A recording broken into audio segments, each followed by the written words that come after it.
I label my talk Post-Pandemic Church on Mission, when old is new again. And this is the three things I'm going to be sharing. And it is designed not only to look at Singapore, but also to look at what the world trends are.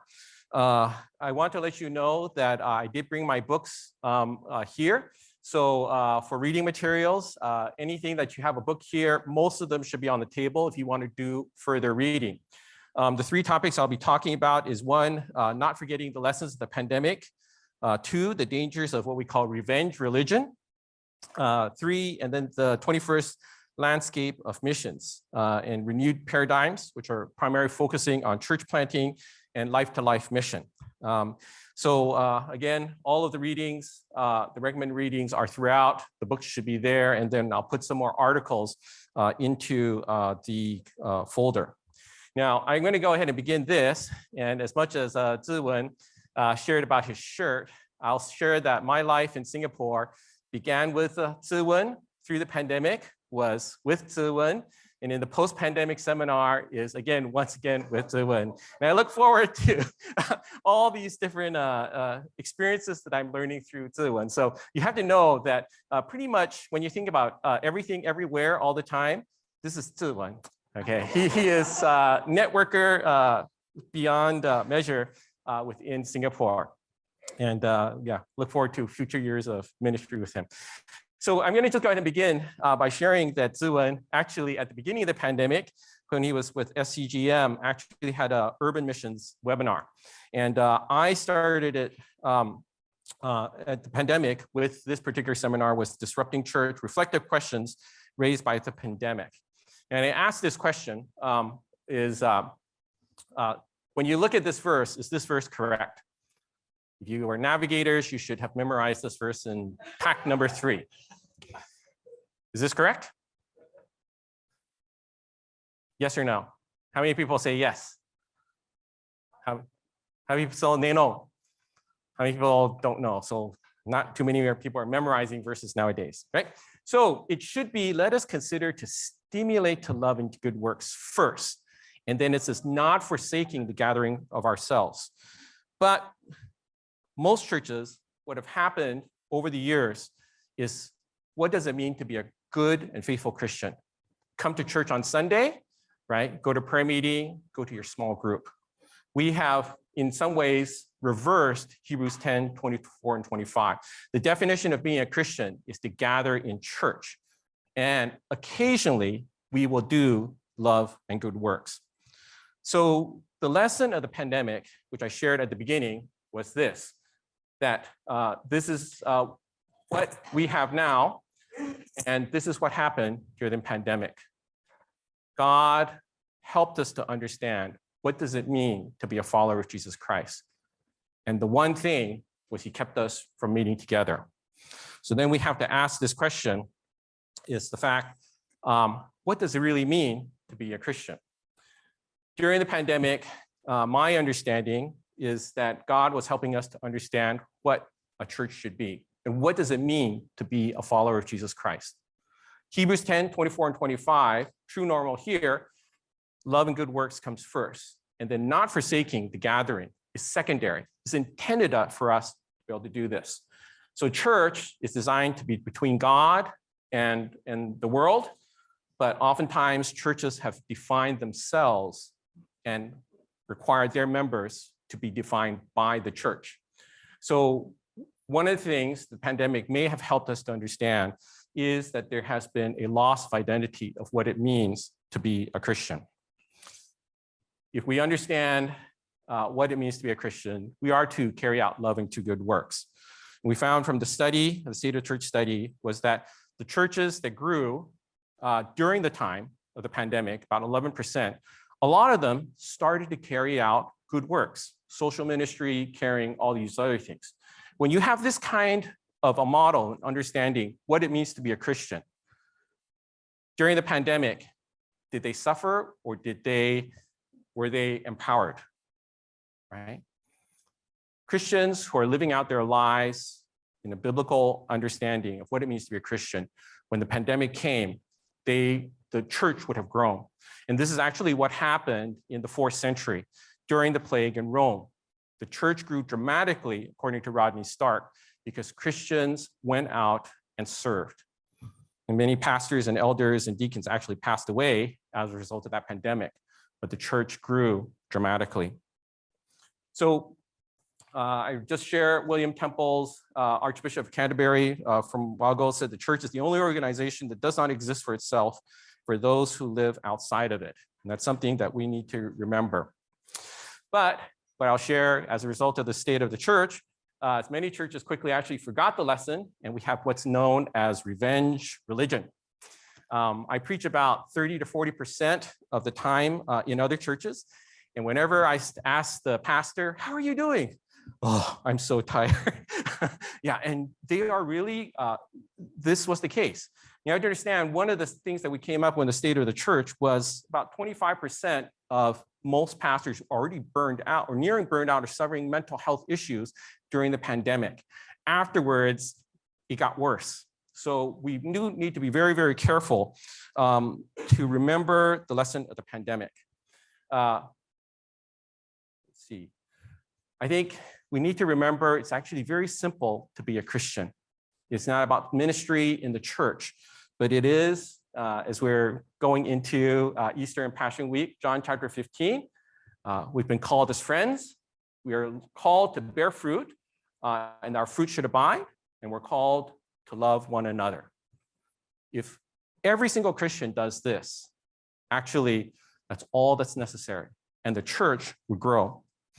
The two churches that I pastored, once in Seattle and once in Lexington, Kentucky, the church just grew when I put them on what's known as a Jubilee year. In other words, I cut church activities by 70%. And the church grew after that because we focused on discipleship. This is a really good book. This is another study on churches and how to make disciples. So I'll just leave with you. I'm going to go ahead and change the latter part on looking at post-pandemic trends and missions. I'm just going to basically share 3 observations and 2 trends that are coming up. And this actually ties into the 3 speakers that will be sharing their ministries afterwards. First of this observation is Christianity is actually extant throughout most of the world. If you were there at Todd Johnson's seminar last week, the Atlas of Christianity, which I brought a copy here, you find out that most of the world, about 90% of the geographic region, actually has some Christian presence. And that's something that we need to understand as we are changing our understanding of mission. So the first of this is graphically. Doesn't mean it's all filled, because the shades of blue would let you know the percentage of the Christian population in a particular area. The second observation is that missions and mission paradigms actually worked in the last 100 and 150 years because of a colonial context. People became Christians because they saw civilization, commerce, and so forth. And they saw the Western missionaries and Western civilization, and they wanted to become Christians because not only because of what they believed, but because of all the things that were offered.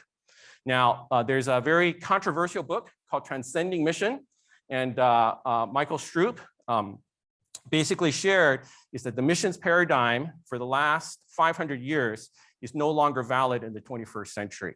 And he actually got rid of most of the mission terms. Now, I disagree with him in the sense that I think Missio Dei, the mission of God, and sending, actually, they're still valid, but the term missions may not. And when we understand missions, we understand the mission paradigm that has been occurring for the last 500 years. So you might ask, well, if it's no longer valid in the 21st century, then what does mission look like? This brings me to my third observation here. And in this sense, that missions history is actually being rewritten at this point in time. It has been taught by Western perspective. I teach a course called Missiological Perspectives, and I ask my students to identify 5 people that are local. In other words, in Singapore, 5 Singaporean evangelists, and also 5 women missionaries. And almost all of them can only mention, most of the time they'll say John Sung, right? And then maybe they'll say Carrie Lottie Moon or I can't remember, Amy Carmichael, right? So they'll remember some of these things, but everyone else tends to be a Western missionary and tends to be male. The mission force is over 65% women. And what we need to understand is the majority of the missionaries in the last 500 years were actually local.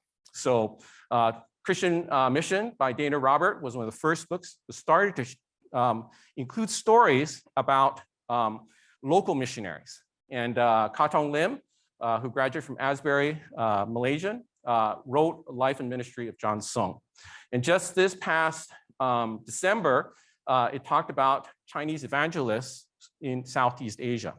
If you're interested, and I'm not selling the book, if you want to know, these are written by local missiologists, missions in Southeast Asia that came out last year. And it just lets us understand that majority of the missions work, while we are very thankful for the Western missionaries as being catalysts, actually the majority of the work was done by local people. In India, there are over 44,000 local missionaries carrying on the work. It is not Western missionaries, but it's local. So we need to understand that there's a possibility, because of the fact that missions history was written from a Western perspective, we may have missed out on the natural spread of the gospel. Missions work continued on, and especially we understand as a pandemic, without overseas workers who were left in the field. Missions actually continued in the last 3 years, not by foreign missionaries, but by the people that were on the ground. So we asked the question that, and there's a third trend. This leads us to two trends. The first of all is a renewed emphasis on church planting by indigenous churches. This is by Lausanne, and pretty much every seminar that they've been holding the last 2 years has been on church planting. And it's not about current Western mission paradigms. It is about local churches planting churches, or tribe planting to a side tribe, and so forth. So that's the first trend. The second trend, which also the National Mission Study shared out, there's a renewed emphasis on witnessing and ministry in the marketplace, right? So it's especially among millennials and Gen Zs, and there's some books for you. Now, you might ask then, what are we learning through this? We look through the lens of Scripture. Well, this is Acts chapter 1:8 about looking basically the direct trajectory of missions. If I were to ask you this one question, when you think about this, does each circle have to be completed before the next phase begins? Do you start out with Jerusalem and wait till Jerusalem is finished and then go on to Judea? Anyone? Or do we start, but everything can be sequential? All right? So this is an understanding of a network and lattice that was established, but now we're in the process of filling in, okay? So just to give you some biblical evidence, Genesis chapter 1, the space is created, but then days 4, 5, and 6 were filling. Conquest of Canaan was completed, but then it was apportioned. The impact of sin was when people decided not to spread and to fill, but to stay within one particular area. So we need to understand that God's paradigm for his kingdom is to create a network and then fill in as we go by. We see this in missions when you think about how missions carried out from coastlands and then to inlands and finally to people groups. So in other words, the filling within the lattice structure. Okay? When we define church and being a Christian as being part of a church, right? Identifying with a church rather than with the mission of God, it's not filling. But when we understand our role as the people of God, then this is what filling is that we pervade into society and culture and transform, okay? So in summary, I think we have to be very mindful of the lesson of the pandemic and not to lose it. We have to return to true normal, where churches and Christians are being missional. And this is the term that is being used more and more. The second is that we have to fill both locally and globally. And that means our role that we learn is equipping Christians and churches to fill and partner with other churches, especially those in other areas, in terms of planting and community development. I think Genesis, Desmond will share with that on this, and also Habibi as well. Jonathan is going to share about digital trends, about how we are entering into new areas to fill in that area, and especially in the digital or virtual world. Okay, so even though Microsoft is no longer supporting metaverse, Wesley Methodist is. All right, so key is to enable Christian communities to become self-sustaining, to power them to fill and to plant new communities. And I think this is my understanding of where missions is going.